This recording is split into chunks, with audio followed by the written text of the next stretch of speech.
Now Arianrod's hand tightened on the hilt of her knife. To fight, each and all against the dark. To risk all to save the worlds. Their time has come, Selene agreed.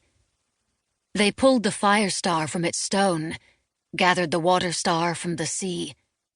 But the final test of the quest waits, as will Nereza and her army profane. Whatever their powers, whatever their gifts, the six face a god. Luna pressed a hand to her heart. And we can only watch.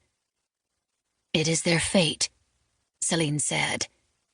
And in their fates live the fate of all the worlds. Their time has come.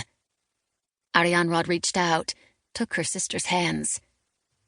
And with it, if they are strong and wise, if their hearts remain true, may ours. The moon runs full, and so the wolf howls.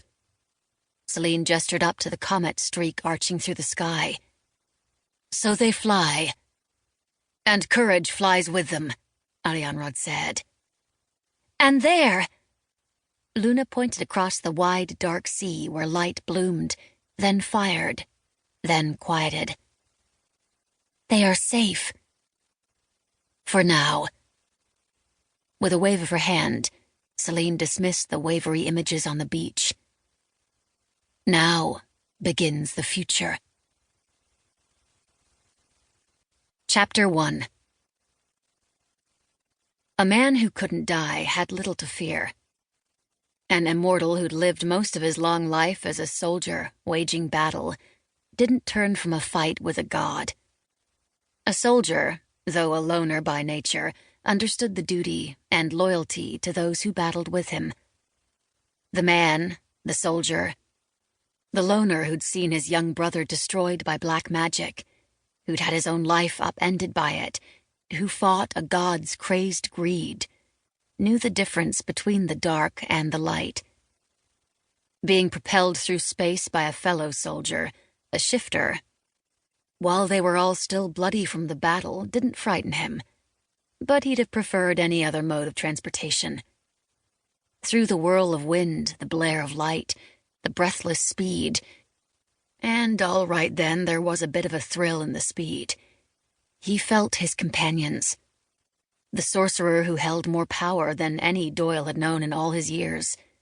The woman who was as much the glue who bound them together as the seer. The mermaid who was all charm and courage and heart, and a pure pleasure for the eyes. The shifter, loyal and brave, and a dead shot as well. And the female, well, wolf now, as the moon had risen just as they'd prepared to shift from the beauty and battles of Capri. She howled, no other term for it. And in the sound of it he heard not fear, no, but the same atavistic thrill that beat in his own blood.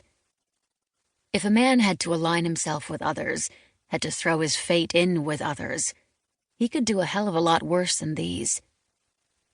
Then he smelled Ireland, the damp air, the green, and the thrill died in him. The fates, canny and cold, would drive him back here where his heart and his life had been broken. Even as he geared himself up to deal with it, to do what must be done, they dropped like stones. A man who couldn't die could still feel the jolt and insult of hitting the ground hard enough to rattle bones and steal the breath. Bloody hell, Sawyer! Sorry.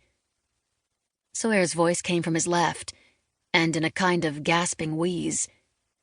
It's a lot to navigate. Anybody hurt? Annika? I'm not hurt, but you...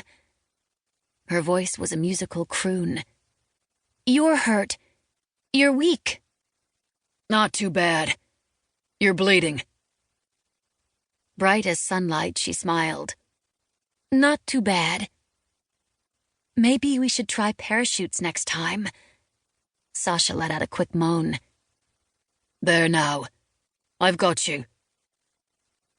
As his eyes adjusted, Doyle saw Brand shift, gather Sasha close. You're hurt. No.